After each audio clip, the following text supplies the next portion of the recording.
winning, can't nobody hold it. Can't nobody.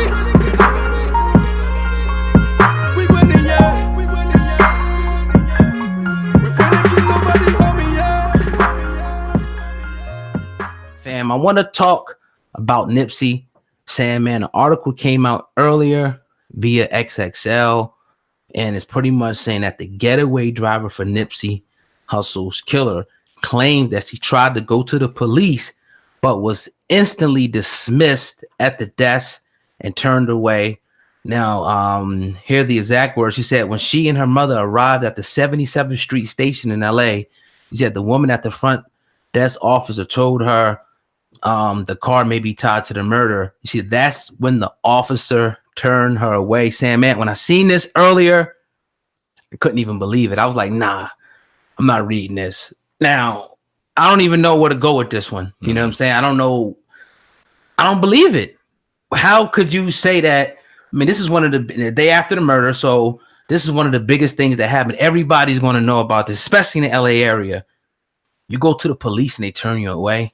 What were your initial thoughts when you heard this story? Told you.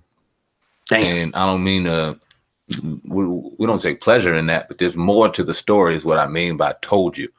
We all were wondering what happened to the driver. How is this driver, who could be a getaway driver, who could be an accomplice to a murder, how does she just walk away scot-free? Well, how do we not know anything? Right. And it's because they wanted to keep that whole situation quiet. And we heard her testimony saying what happened, and that even in itself was like, wow, okay, well, there's more to this story now. Her saying that, okay, this shit makes a little more sense now. Makes a little more sense. She could be shook. She could be this. She could be that. She knew what was going on. She's scared. She runs in there. Now this story makes sense a little bit. But it just goes to show you that there's more than meets the eye in this situation. More than jealousy. More than just envy. Let me read a little bit more what the officer said, so you can give it a little bit more to it. She goes on to say, one of the officers was like, well, don't worry about it. And this is after she told him she was a part of the Nipsey's murder. He says, well, don't worry about it. Don't listen to the news. The woman said in her grand jury testimony in May, she says, my mom said, well, she needs to talk to somebody. Then he said, don't worry about it. So they just left. That's crazy. You remember what his mother said at the BET Awards? And not only what she said, but how she looked when she said it. We were there. We sat right there. We looked dead in her face. It was quiet. Could hear a pin drop in that place. And she got on the mic and she looked at it. And people will call her crazy. People call her this. People call her that. That woman is grieving from the loss of her son. She has no answers to the questions. Let that woman do whatever the fuck she wants to do. When she went out there and started talking and immediately started going to what? LAPD. It was just like, they ain't giving her information, blah, blah, blah, blah. We knew Nipsey was trying to get things involved where he was trying to integrate the Bloods and the Crips. He was supposed to have meetings with certain law enforcement officials. What he was doing out there for the community, we got into that ad nauseum. It's too many paper trails, too many breadcrumbs leading to one situation to ignore anymore. Now, how far it's going to go, how far can we take it, how far can we do it talking about it? I don't know. You're dealing with one of the most corrupt industries out here in America. Yeah, it's very scary. It's even talking about it's kind of crazy. Yeah, it's deep, and it's kind of one of those things where it's so blatantly obvious now. You don't even want to say it. People will have to just read between the lines at this point, because it could come to a point where. But the thing is, we're going to, and you guys already know where we're going with this. We're going to have to give you the uncensored truth in this type of situation. And it looks like the brother. There was a hit put on the brother. Now, who orchestrated it? We can point to different alphabets if you want. It could have been a combination of a lot of them, but it just seems like there's so many things that are not adding up. But then when you look at, okay, the history of these organizations or these agencies, and then I look at Nipsey and his whole, not only the fact that he had a lot of issues with the LAPD and they tried a lot of different BS, for lack of a better word, against Nipsey. But Nipsey was a stone cold revolutionary, stone cold, you know what I mean? From every pouring out of his body ever since he was a young man. So for him to follow the steps of Tupac, trying to unite the gangs, you do that, you stop drugs, you stop violence, you shut down a lot of money in key places that even police corrupt police and different things will not want to stop. It benefits them to keep this stuff going because more gang violence, the more overtime, the more drugs on the street, the more they can take off the street, do what they do, recirculate. A lot of people don't know. My man Darren did a great video on this. Is the forfeit and seizure. So they find things, they can find drugs, or they find your car and your car got drugs in it. They seize everything. They're allowed to resell the property that they get and make money off of that to fund their organization, to fund their police station. So essentially they're taking the money off the street anyway and funneling it right back in through that whole bullshit law that they got. So it's just like, man, you're looking at, I think corruption at the highest level when you look at this. And, we were just taught to think analytically, think outside the box. Don't always get, take what they feed you, but look at what's really going on. And I think that, that's my opinion with this, and I'm sure you can agree. Yeah, man. And we said this early on, and I know I damn sure said it. If it not be for the day and age that we live in, Nipsey would be sitting here just like our Biggie, just like Tupac, and we wouldn't know Eric Holder did it. We wouldn't know. We have no clue because everything would be wiped under the rug so easily. They didn't want to give his mother immediate information as to what hospital he was in 15 minutes after it happened.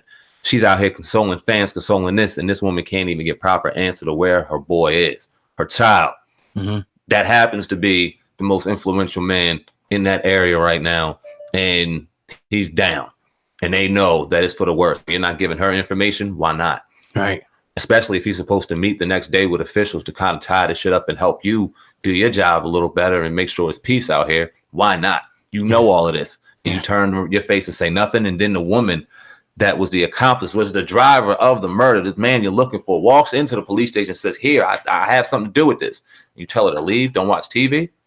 Whoa. What do you think about the other, because you said that the Internal Affairs will be handling this investigation from here on out, investigating this officer, I think the 77th precinct, that turned her away. What do you think about that investigation? Oh God, I don't know, man. Because only time I ever heard of Internal Affairs is in movies, and the cops hated Internal Affairs. I remember that. So they were always up the cops' ass. That's bullshit, though. That's just a movie. It's Hollywood. Yeah. It's Hollywood, and this makes me even go a step further. Like, are we even going to see proper justice in the trial? Are we going to ever know? Are we ever going to know how deep and how rooted are we going to see this? Is this going to be something where eventually it's Martin Luther King-esque where we go, yeah, nah, the government did have to do with it. You got us. We're at 25, 30 years later. I don't know. Whoever know, man. It's a sad situation.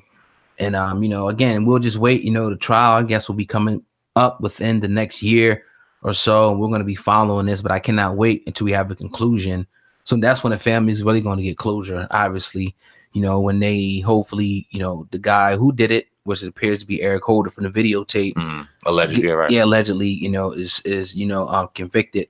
I guess of life in prison will be the max that he could get out there in Cali. So sad situation, but we had to report that story. That story is circulating right now, and we definitely want to hear what you guys got to say about that. Yeah, and we're going to talk about it each and every time something comes out. This is huge, and this has to be talked about. So, condolences still to Nipsey Hussle's family, his immediate family and loved ones, and we'll continue to do our job as respectful as possible to conduct the news and bring a broader conversation to the equation until somebody from his family tells us not to. We're going to rock. Yeah, they know how to get in contact with us. Our contact information is widely available. Facts. Definitely. But yeah, man, you're tuned into the Hip Hop Uncensored podcast with your brother, Old God and Sam, man. We going in today on this Tuesday, family. If you're listening on any podcast network right now, please do not forget to also, subscribe to our channel here, and also please give us a 5-star rating if you love the content that you're listening to right now. Now, Sam, man, you had a story over there that you wanted to speak about. I think it was Diddy and Danity Kane. Yeah, man. So for those of you who don't know, we all remember Making a Band. We used to love watching the Making a Band Part 1 in here in this living room, Dylan and all them bowls out there. And I forgot Sarah, forgot her name, but Diddy did the Making a Band, and then he did Part 2. We had the girls, and I think it was a 5-girl group.